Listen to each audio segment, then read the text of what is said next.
قاعدين نشوفوا توا هذه الزيوت اللي خارجه من اليوزيم تاع البرد. نشوفوا حتى لي بلونت كيفاش ولاو، باش تعرفوا كيف نعرفوا المصدر منين هذاك الحوت هذايا. هذا عينه تاع بلونت كيما قاعدين نشوفوها، شوفوها كي قاعدين بالزيت وريو الزيوت. هذا راهو خارج، نجم تعطينا عينه من بلونت لاباس عليها، بلونت بحدها هي.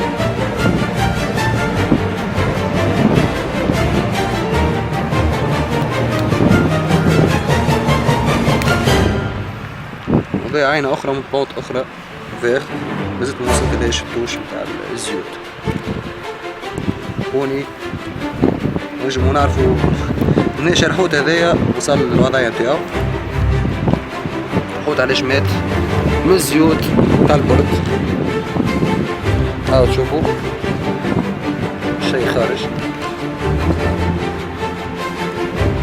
هاو الزيوت تبان على عينيكم، تشوفوا كل شيء. عسلامة، مرحبا بكم، معكم سحب من عبد الله من راديو الزهرة. كما عودناكم باهتمامنا موضوع البيئي، كما ريتونا امبارح في ريبورتاج اللي هو وقع ضجة كبيرة وصار تجاوب كبير مع المجتمع المدني ومحبي راديو الزهرة. بدورنا اليوم تفاجأنا اللي هو بموضع كارثي آخر جديد. جينا لهنا تحديدا اللي هو تحت قنطرة رادس بالضبط، اللي هو لقينا هلاك كبير ياسر الاسماك لهنا لقيناها. كيما تشوفوا على عينيكم هذه عينه صغيره من السمك اللي هو اللي قاعد مطيش هنا على كافه كوتي هذايا. الامتداد نتاعهم يبدا من البرد حتى شيء اخر حلق الواد. كيما تشوفوا الهلاك هذايا نجموا نعينوه الهلاك هذايا شنو المصدر نتاعو ومنين وكيفاش وعلاش وصلت الحاله هذه.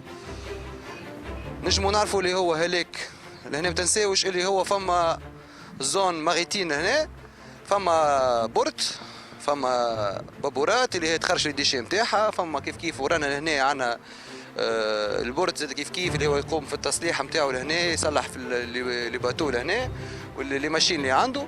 زيوت كيف اللي كان ريزو اكوتي مدغوال هنا، فما زيوت ومازوت زاد كيف خارج من هنا. فما نشوفوا نعينوهم، نغزروا بلاستيك، زيوت، شقوفات، ساشيات، ماء مسخ على الاخر. معناتها كيف معناتها شكون هو يقوم بالتطهير هوني اللي هي لوناس؟ اسكو هوني فما رقابه من الدوله؟ فما مراقبه ما فماش مراقبه؟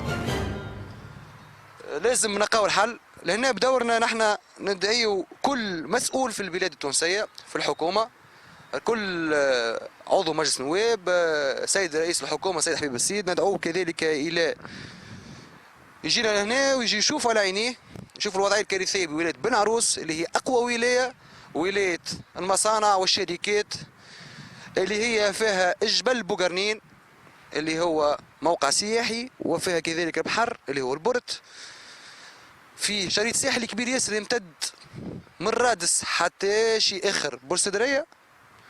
هذا كله ما استمتعناش كالعاده، مش مستمتعين بحقنا.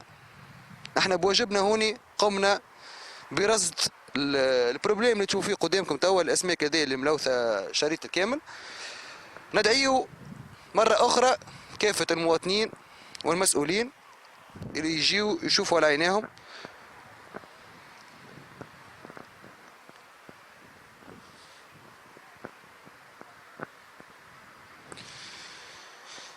شوفوا بعينيكم توا، راهو مش كان الكوتي اللي قدامنا توا هذايا فيها الاسماك الملوثه، كوتي كامله شريط كامل اللي هو ملوث.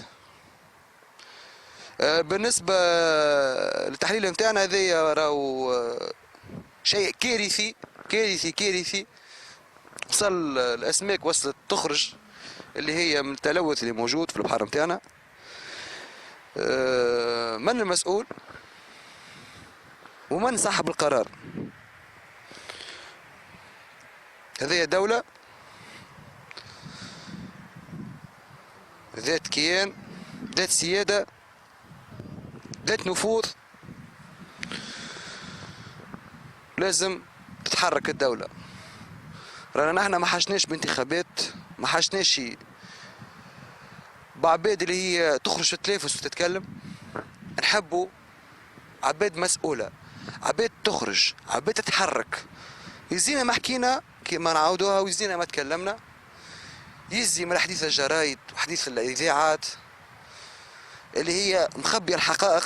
هذه حقائق على عينيكم، هذه راهو حقنا، هذه راهي أرض ربي عطاها لنا، لازمنا نستمتعوا بحقنا. في كلمة واحدة حاب نختم اللقاء متاعنا هذايا،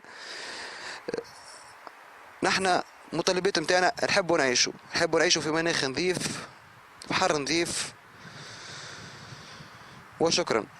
وما ننساوش كالعادة اللي مدعمنا، اللي هو في راديو الزهرة توا، اللي معانا قاعد يدور معانا وتعب معنا بوقته وبمجهود نتاعو، اللي هو توا اون ديريكت، توا هو قاعد يصور فينا معنا بالكاميرا، اللي هو مسيو خالد بربيرو، اللي هو مواطن متسكني رادس، اللي هو قاعد يدافع عنده برشا. وحكينا مع بعضنا على موقع الاجتماعي الفيسبوك، اللي هو قداش مرة من قبل، واللي هو يحب يدافع على البحر ومشكلة البحر، ويخرج ويدور ويتحرك كيما قاعد نتحرك انا. هو ممكن نقولوا نحن رجال الخفاء اللي موجودين في ديارهم، اما يتحركوا قاعدين. نشكروه بالدور اللي هو معانا، ونشكركم انتم زاد كيف كيف، مش على لي كومونتير نتاعكم تحكيوا فيهم، ويعطيكم الصحه وبرافو. بون برافو اللي نحن وصلنا الخبر، حاولنا بالماكس، ضحينا بحياتنا كيما ريتو ريبورتاج اللي ريتوه في ناس. مرضنا رانا عدينا نهارين 3 ايام عديناها مرضى في الديار، دياري، ردان، دمومات خارجه من صدوراتنا. راهو كنا باش نموتوا بالحق، من غير ماسك، من غير حاجه، من غير حمايه. راكم مش تعرفوا رانا معنا حتى مصلحه، رانا لا يخلصوا فينا لا فلوس لا حتى شيء. مصلحتنا هي بلادنا. انا واحد من الناس وسي خالد كيف كيف نحبوا نعوموا، وانت تحب تعوم، تحب تستنفع بحر نتاعك، تحب تستنفع بحقك في بلادك. هذه هي المطالبات نتاعنا، ونحن في راديو الزهرة اللي هو صوت المواطن التونسي نحب ندعيه. وشكرا وتحية لكم. ميرسي.